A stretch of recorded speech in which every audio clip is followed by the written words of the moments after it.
Election होना है।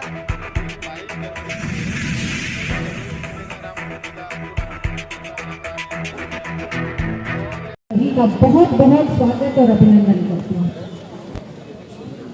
बड़ा मुश्किल होता है। धीरज भाई ने जब मेरे पिता बोल दिए उसके बाद सीधे माइक मुझे पकड़ा दिया, पर मैं कोशिश जरूर करूँगी। मैं आपसे सिर्फ इतना जरूर कहना चाहती हूँ साथियों कि आज जिस जगह हम खड़े ये इतिहास। नमस्कार, न्यूज़ अड्डा में आपका स्वागत है। मैं हूं आपके साथ शकील सिद्दीकी। दर्शकों, आपको बता दें कि भारत जोड़ो यात्रा के बाद दूसरे चरण की ये यात्रा शुरू हुई थी, यूपी जोड़ो संकल्प यात्रा। और आज संकल्प सभा यहां पर लखनऊ के शहीद स्मारक पार्क में समाप्त हो रही है, यहाँ पर की जा रही है। इस यात्रा में कांग्रेस के सभी कार्यकर्ता जुड़े और एक सफल यात्रा के रूप में इसे देखा जा रहा है। और इसके बाद पूरे भारत में कांग्रेस के प्रखर नेता राहुल गांधी जी इस यात्रा को आगे बढ़ाएंगे।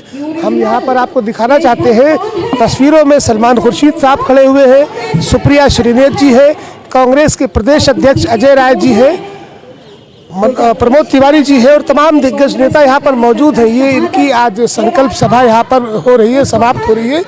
इसके बाद अगला चरण होगा और देश में एक सशक्त सरकार बनाने का जो एक प्रण लेकर कांग्रेस के कार्यकर्ता पूरे देश में निकले हैं, वो ये तस्वीर हम आपको यहाँ से दिखा रहे हैं। कुछ लोगों से बात करेंगे, आपसे बात करेंगे। क्या नाम है आपका? जी, मैं राज। सच बातें भी दबा दी जा रही हैं। इंडिया गठबंधन से डर कर ही क्या ये 168 सांसदों को निलंबित जो किया गया जी, इसके बारे में क्या कमेंट? हाँ, ये इंडिया गठबंधन से उनको चिढ़ है। उनका हर कार्य कांग्रेस और गठबंधन को दबाना और उसको तोड़ने का काम है। और कभी कभी ये तमाम मुद्दाएं अपनी ओर से उछाल देते हैं, जो तमाम पार्टियां उसमें उलझ जाती हैं। लेकिन इस बार कांग्रेस और उनके जो घटक दल हैं इंडिया का, वो सभी लोग जागरूक हैं और हम लोग तन मन धन के साथ इस बार मोदी और मोदी सरकार की धज्जी उड़ा देंगे। सवाल हमारा थोड़ा सा गंभीर सवाल है जी कि एक समय था कि भारतीय जनता पार्टी के 2 सांसद हुआ करते थे। कांग्रेस ने कुछ ऐसी गलतियां की जिसके चलते भारतीय जनता पार्टी और संघ के हाथ में अल्लादीन का चिराग यानी कि राम जन्मभूमि का मुद्दा आ गया। और उसी के चलते आज जो भारतीय जनता पार्टी अपने आप को विश्व की सबसे बड़ी पार्टी कह रही है, ये वो धर्म की राजनीति तो भारतीय जनता पार्टी करती है, जाति की राजनीति भारतीय जनता पार्टी करती है, तो कहीं ना कहीं कमियां जरूर कांग्रेस की रही। आप मानते हैं? हम आपको बतावें कि धर्म और राष्ट्र प्रेम की गंदी राजनीति में इन्होंने राजनीति की रोटी से की है। और ख़ास तौर से ये पिछले वर्षों में युवाओं को मानसिक रूप से हैक करने का प्रयास किया गया है और युवा पीढ़ी की सोच बदली है। उदाहरण के तौर पर मैं बताना की हो गई है। और यदि कोई खलनायक है, वो अच्छा भी कार्य करता है, तो उसकी छवि ऑडियंस में गंदा है, वो उससे प्रभावित नहीं होगा। ठीक इन्होंने सोचने की प्रक्रिया को स्टार्टिंग दौर में खासतौर से युवाओं का मोदी ने बड़े मनोवैज्ञानिक ढंग से हैक किया, जिसका असर है कि वो राष्ट्र के प्रेम में और ये धर्म को लेकर बहुत सारी बातें हैं कि आड़ में इन्होंने सत्ता में आया। और सत्तासीन कभी कभी प्रधानमंत्री की मर्यादाओं को छोड़कर ये हमेशा मालूम होता है कि हर समय बारहों महीना चुनावी ही मोड में है। अभी वापस लौटते तो दर्शकों, आपको बता दें कि जिस तरह से राहुल गांधी जी ने भारत जोड़ो यात्रा की, लगभग 4500 किलोमीटर पैदल चलकर हर तरह के मौसम को भी उन्होंने सामना किया है और एक सफल यात्रा हुई।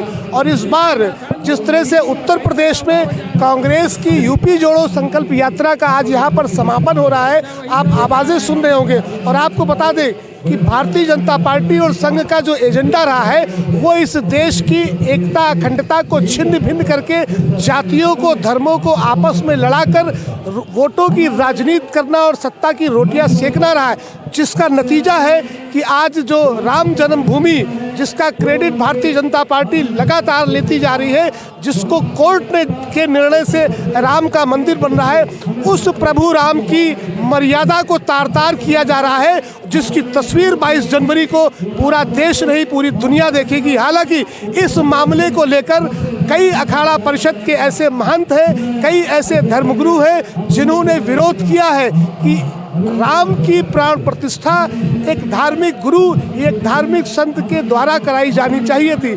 लेकिन जिस तरह से चुनाव के मद्देनज़र भारतीय जनता पार्टी ने इसे अपना एक प्ले कार्ड के रूप में इस्तेमाल किया है। इसे देश की जनता देख रही है। मैं कहना ये चाहता हूँ कि प्रधानमंत्री नरेंद्र मोदी को लोग कहते हैं कि मोदी की गारंटी है, और मैं तस्वीरों में कई बार देता हूँ मोदी की गारंटी है।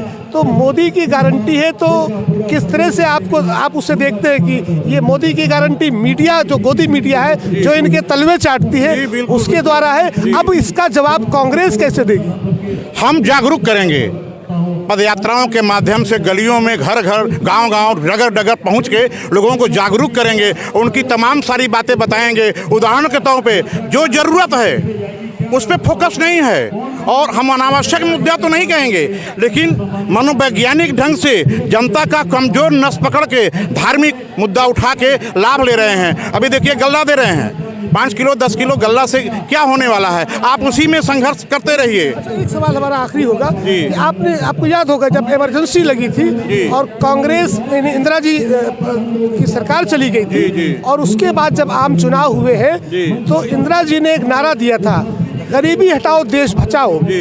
उस चुनाव में 52 दल कांग्रेस के विरोध में थे, जिसे महाजोट कहा गया था, और उसके बावजूद इंदिरा जी ने पूरे देश का भ्रमण किया और प्रचंड बहुमत से कांग्रेस की सरकारें राज्यों में बनी और केंद्र में बनी थी। वो जोश और जज्बा कांग्रेस में क्यों नहीं देखने को मिल रहा? जी, कुछ हद तक आपसे हम सहमत हैं, क्योंकि उसमें हमारे पूर्व के शीर्ष नेता, जब कोई चीज़ आराम से प्राप्त हो जाता है, लेकिन अब सारे लोग जागरूक हो चुके हैं। खासतौर से हम राहुल जी को बहुत बहुत धन्यवाद देना चाहेंगे कि वो बिना सत्ता के, बिना पद के लालच से एकदम कड़वा सच हिम्मत के साथ ललकार रहे हैं। और राजनीति में वही सफल है जो ललकारना जानता है, जो बोलना जानता है, जो विरोध करना चाहता है, जो बचाना चाहता है, वो कुछ नहीं कर पाएगा। इसलिए चलिए ठीक है। तो ये हमारे साथ थे कांग्रेस के एक नेता जिन्होंने अपनी बात रखी। लेकिन जिस तरह से देश में भारतीय जनता पार्टी और संघ के लोग इस देश की धार्मिक भावनाओं को आहत करके 22 जनवरी को प्राण प्रतिष्ठा प्रभु राम की करने जा रहे हैं, उसे देश हमेशा याद रखेगा। और देश का सर्वोच्च पद जो राष्ट्रपति का होता है, उन्हें आमंत्रित ना किया जाना भी एक बड़ा सवाल खड़ा करता है। हालांकि 2024 के चुनाव में अभी कुछ समय है, फिर भी देश के लोग इस बात को बखूबी समझ रहे हैं। और क्रांति का जो एक बिगुल फूंका गया है, अब ये उत्तर प्रदेश से यूपी जोड़ो यात्रा से शुरू किया गया है, क्योंकि उत्तर प्रदेश एक ऐसा प्रदेश है जहां से सत्ता के शीर्ष के रास्ते खुलते हैं। अब समझना आपको है, सोचना आपको है कि इस देश को कैसी सरकार चाहिए, कैसा प्रधानमंत्री चाहिए।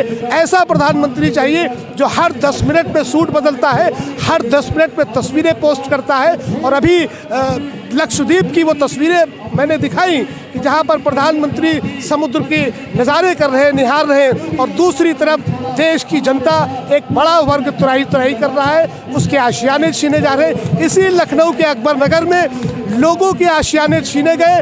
राम के घर को सजाने में लगा है भारतीय जनता पार्टी का बड़ा खेमा, और लोगों के आशियाने उजाड़े जा रहे हैं। फिलहाल समय पर छोड़ना होगा, चुनाव किस करवट बैठेगा, पल पल की तस्वीरें हम आपको न्यूज़ अड्डा पर दिखाते रहेंगे। नमस्कार।